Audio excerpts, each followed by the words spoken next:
Hello दोस्तों, welcome to Yash life. आज है 19 जुलाई 2023।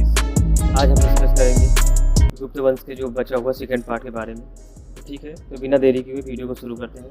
बात करते हैं चंद्रगुप्त सेकंड ने क्या किया, अपनी पुत्री प्रभावती की शादी किससे करा दी थी? वाकाटक नरेश रुद्र सेकंड से। किससे करा दी थी? वाकाटक नरेश रुद्र सेकंड से करा दी थी। ठीक है, और इनकी मदद से इन्होंने क्या किया, शक रसाक को रुद्र को हराया था। ठीक है, शक शासक जो थे उनको रुद्र को हराया था। ठीक है, इसने मथुरा क्षेत्र को कुषाणों को जीत लिया था।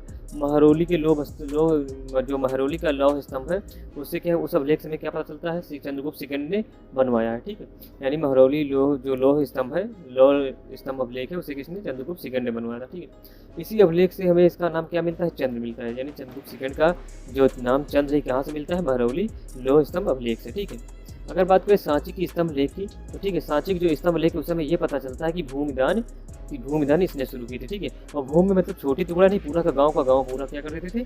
भूमिदान कर देते थे। ठीक है, चंद्रगुप्त सेकंड के समय की जानकारी का सबसे अच्छा स्रोत क्या है? देवी चंद्रगुप्तम। क्या है? देवी चंद्रगुप्तम। ये एक पुस्तक है जिसको किसने लिखा था? विशाखा दत्त ने। विशाखा दत्त की पुस्तक क्या है? देवी चंद्रगुप्तम। इसमें क्या है? चंद्रगुप्त सेकंड के बारे में पूरी जो भी जानकारी हमें कहाँ से मिलती है? इस पुस्तक से मिल जाती है। ठीक है, उसके आगे बात हम करते हैं। अगर तो चंद्रगुप्त सेकंड का जो उत्तराधिकारी रहा क्या रहा? कुमारगुप्त रहा। चंद्रगुप्त सेकंड का उत्तराधिकारी कौन रहा? कुमारगुप्त रहा। ठीक है, अगर कुमारगुप्त की बात करें तो ये 414 ईस्वी से 454 ईस्वी तक रहा। ठीक है, 414 ईस्वी से 454 ईस्वी तक कुमारगुप्त रहा। ठीक है, अगर कुमारगुप्त की बात करें, इसकी जो माता कौन थी? ध्रुव देवी थी। ठीक है, आगे बताए थे ना, रामगुप्त थे उनकी पत्नी थी ध्रुव देवी। ठीक है, तो उसके बाद क्या हुआ, जब इसने शकों ने जब मतलब ध्रुव देवी को मांगा था कि ध्रुव देवी को युद्ध करो, तो क्या किया था, इनके भाई ने देने के लिए तैयार हो गए थे रामगुप्त। तो उसके बाद एक चंद्रगुप्त सेकंड ने क्या किया था, अपने भाई को मार कर ध्रुव देवी से शादी कर ली थी। ठीक है, और शकों को हरा भी दिया था। ठीक है, तो इनके जो कुमारगुप्त की बात करें तो इनकी जो माता कौन है? ध्रुव देवी, और पिता कौन है? चंद्रगुप्त सेकंड है। ठीक है, अगर कुमारगुप्त की बात करें तो इन्होंने ही नालंदा विश्वविद्यालय बनवाया था, जो कि बिहार में है। ठीक है, अगर बात किया जाए, क्वेश्चन पूछा जाए कि नालंदा विश्वविद्यालय किसने बनवाया, तो किसने बनवाया? कुमारगुप्त ने। किसने बनवाया? कुमारगुप्त ने बनवाया। ठीक है, और कुमारगुप्त की जो उपाधि उसकी बात करें तो वो क्या है? महेंद्रादित्य। क्या है? महेंद्रादित्य।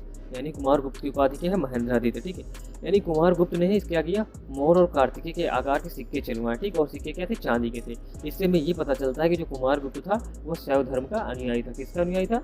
शैव धर्म का अनुयायी था। ठीक है, कुमारगुप्त जो था वो शैव धर्म का अनुयायी था। ठीक है, किसका अनुयायी था? शैव धर्म का अनुयायी था। ठीक है, सोने के सिक्के चंद्रगुप्त प्रथम ने चलवाए थे। अगर सोने के सिक्के की बात किया जाए तो चंद्रगुप्त प्रथम ने चलवाए थे, जिन्हें दिनार कहते थे। ठीक है, सिक्कों क्या कहा जाता था? दिनार कहा जाता था। ठीक है, जो चांदी के सिक्के थे उसके चंद्रगुप्त सेकंड ने चलवाए थे, और चांदी के सिक्के क्या बोला जाता था? रुपिक बोला जाता। क्या बोला जाता था? रुपिक कहा जाता था। ठीक है, और जो तांबे के सिक्के थे उन्हें क्या कहा जाता? कौड़ी। तांबे के सिक्के क्या कहा जाता था? कौड़ी कहा जाता था। ठीक है दोस्तों, बढ़ते हैं आगे। ठीक है, बात करते हैं स्कंदगुप्त की। किसकी बात करते हैं? स्कंदगुप्त की। ठीक है, अगर स्कंदगुप्त की बात करें तो इसके समय में क्या हूणों का आक्रमण हुआ? किसका आक्रमण हुआ? हूणों का। ठीक है, ज़्यादा इंपॉर्टेंट नहीं है, लेकिन क्या है, इसके समय हूणों का आक्रमण हुआ और उन्हें इसने पराजित भी किया। ठीक है, हूणों का नेता कौन था? तोरमण था। कौन था? तोरमण था। हूणों का नेता तोरमण था। और बात करें सुदर्शन झील को पुनः जीर्णोद्धार किसने कराया? जीर्णोद्धार स्कंदगुप्त ने कराया था। ठीक है, और गुप्त वंश में कुछ कितने? 24 शासक हुए। गुप्त वंश में कुल कितने शासक हुए? 24 शासक हुए। तो जो गुप्त थे वो कुषाणों क्या थे? सामंत थे। कुषाणों के क्या थे? सामंत थे। ठीक है, अगर हम गुप्त वंश के अंतिम शासक की बात करें तो कौन है? विष्णुगुप्त या कुमारगुप्त थर्ड। विष्णुगुप्त या कुमारगुप्त थर्ड थे। ठीक है, जो हूण आक्रमण की जानकारी हमें कहाँ से मिलती है? जूनागढ़ अभिलेख से। अगर हूण आक्रमण की जानकारी के बारे में पूछा जाए कि हूण आक्रमण की जानकारी हमें कहाँ से मिलती है, तो कहाँ से मिलती है? जूनागढ़ अभिलेख से मिलती है। ठीक है, कहाँ से मिलती है? जूनागढ़ अभिलेख से मिलती है। ठीक है, उसके बाद करें इनकी अर्थव्यवस्था, यानी इनकी अर्थव्यवस्था की जो भू राजस्व का उपज है, मतलब जो भू राजस्व था, यानी जो जमीन वगैरह क्या था, जो भी इनका उपज होता था उसका 1/6 लेते थे। ठीक है, क्या लेते थे? 1/6 राजा लेते थे। और चंद्रगुप्त मौर्य के समय भी इतना यही था। ठीक है, वहाँ पे आया था मेगस्थनीज, उसने एक इंडिका लिखी थी, उसमें बताया गया था 1/4। ठीक है, अगर मेगस्थनीज की इंडिका की बात किया जाए तो मौर्य वंश में क्या था? 1/4 था, और ऐसे बात किया जाए तो 1/6 वहाँ भी था। ठीक है, क्या था? 1/6 वहाँ भी था। ठीक है, तो जो गुप्त वंश में भू राजस्व उपज कितना था? उपज का 1/6 था। और बिना जुती हुई भूमि का अपराहत कहते थे। बिना जुती हुई भूमि क्या कहते थे? अपराहत कहते थे, और अपराहत का कोई टैक्स नहीं देना होता था। ठीक है, अगर आप भूमि को जूत बोए नहीं रहे तो आप उसका कोई टैक्स नहीं देते। ठीक है, अगर प्रशासनिक व्यवस्था की जाए तो इसमें दंडपसिक था, और दंडपसिक कौन था? पुलिस विभाग था, ठीक है। पुलिस विभाग जो होता था उसे दंडपसिक कहते थे। महासंघिक विग्रह कौन था? विदेशी नीति का प्रमुख था, जो विदेशी नीति होती थी उसका जो प्रमुख होता था उसे महासंघिक विग्रह कहते थे, ठीक है। अगर महादंड नायक की बात किया जाए तो महादंड नायक कौन था? न्याय विभाग का प्रमुख था। अगर न्याय विभाग का जो प्रमुख था उसे क्या कहते थे? महादंड नायक। अग्रहारी की बात करें, अग्रहारी कौन था? दान विभाग का प्रमुख था। कौन था? दान विभाग का प्रमुख था, ठीक है। अगर हम कर की बात करेंगे, एक भट्ट कर करता था जो पुलिस द्वारा पुलिस टैक्स था, ठीक है, यानी पुलिस की जो पुलिस व्यवस्था थी उसके बारे में जो टैक्स लिया जाता वो था। उसके बाद एक चार्ट कर था, और चार्ट करके था लुटेरों पर टैक्स था। अच्छा, लुटेरों का मतलब ये नहीं कि हमारे ही राज्य में जाके घर में किसी चोर कर लो। लुटेरों का मतलब जैसे कि ये हमारा राज्य है, ये पड़ोसी का राज्य है, ठीक है। अगर आप पड़ोसी राज्य में चोरी कर लौटते हैं तो उसका जो टैक्स है वो राजा को कितना देना पड़ेगा? वो राजा को देना पड़ता था, ठीक है। उसे चार्ट कर बोलते थे, और राजा उसके बदले में क्या करता था? आपको प्रोटेक्ट करता था, यानी पड़ोसी राजा से अगर कोई सैनिक यहाँ आता है तो राजा आपको प्रोटेक्ट करता था, ठीक है। और इस कर को क्या बोलते थे? चार्ट कर बोलते थे, ठीक है। इस कर को क्या बोलते थे?